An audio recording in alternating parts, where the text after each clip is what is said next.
Hi, guys, and welcome to another 7-minute lecture. Is Iron Man real? For those of you wondering if I've already lost my marbles because of this channel, fear not. This is an actual question worth exploring. Because if you look up exoskeleton technology, you will see that we've come a long way in this, and that top companies like Raytheon and even Hyundai are on the verge of many mind blowing breakthroughs that will change the way we live. So, the basic idea of an exoskeleton is an external skeleton, something which covers the body on the outside. Most insects, for example, as crustaceans as well, like crabs and lobsters, have exoskeletons.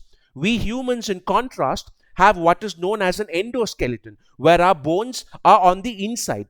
If you've seen Iron Man, or if you've seen the battle suit that Ripley wears at the end of the James Cameron movie Aliens, you would know what an artificially powered exoskeleton is. It's like armor, except it does a lot more. It makes us stronger, faster, more powerful.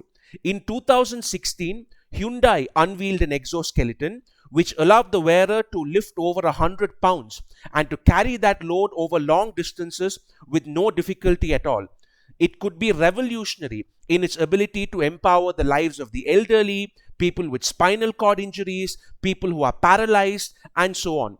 Hyundai even went as far as to compare this new suit with the Iron Man suit, which does help us understand where future research is heading. But the real cutting edge research isn't being done on the civilian side.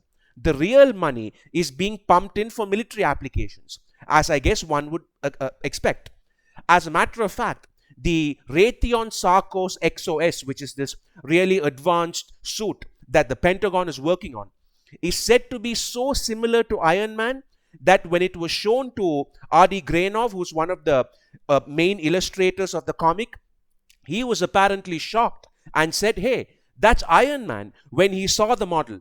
The second generation of this suit, the XOS2, already allows the user to lift over 200 pounds several hundred times with no fatigue at all. And apparently the wearer of the suit can even punch through 3 inches of solid wood.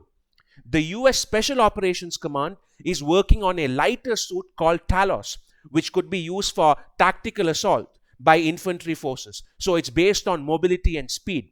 Another model would be Lockheed Martin's Human Universal Load Carrier, HULC. Hulk. So we have Iron Man and we have the Hulk as well. I love the names these companies give these things to make them sound even cooler than they already are. The US Army is not alone in this technology. Armies around the world are developing their own exoskeleton programs. Russia, for instance, has announced plans to work on an exoskeleton made of titanium. Moscow Central Research Institute already has an entire line of battle suits called the Ratnik. I think they have suits up till the Ratnik 3, so the third generation, which is going to be operational soon.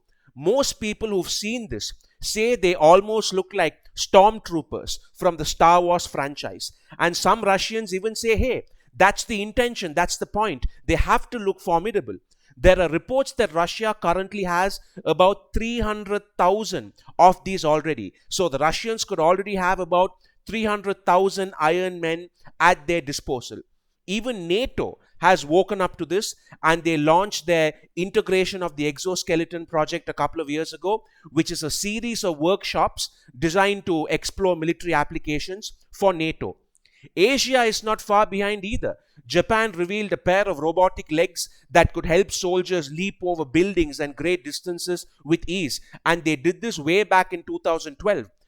The same year, the Chinese government had a manufacturer of armored vehicles called Norinco, who revealed their sort of military exoskeleton, which was equally as capable as the American and Russian versions. In 2019, China even had this big tech competition called Super Warriors, where they showcased something like 50 different types of prototypes that they were building. Last year in China, they also started using these exoskeletons for their soldiers in high altitude areas because they have a large border dispute in the Himalayan region with India. Then there's the Tibetan issue. So these suits allow the PLA to resist the harsh environmental conditions and also to help them carry a lot of load in that terrain. India is catching up as well. Just last week, the DRDO, which is the Indian government's research wing for defense technology, they officially announced that they're currently working on this as well, partly as a response to China, but mostly just as a step to upgrade the Indian armed forces. They've been working on prototypes for a while, but none of them have been operational on the battlefield yet. So it's spreading all over the world. Another example would be Australia. It's working on its own suit called the uh, Operation Exoskeleton, right? OX, which they call the OX. So we have Iron Man, we have the Hulk, we have Stormtroopers, we have the Chinese Super Warriors, and we have the Australian OX as well. Before I end, I do want to return to the civilian applications and provide you guys with a snapshot for that as well, because I don't want to make it look like it's all military and no civilian.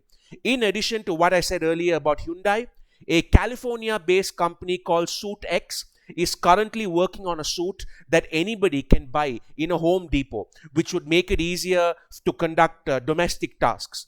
General Motors, the famous car manufacturer, is currently conducting research to develop a suit to be worn by their factory workers to protect them from muscle fatigue and injuries in the workplace.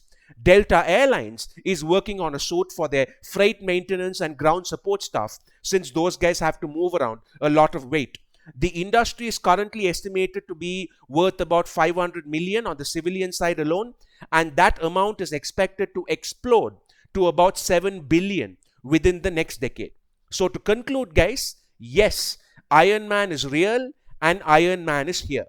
If you like content like this, please don't forget to share and subscribe. Thank you, take care, and I'll see you soon.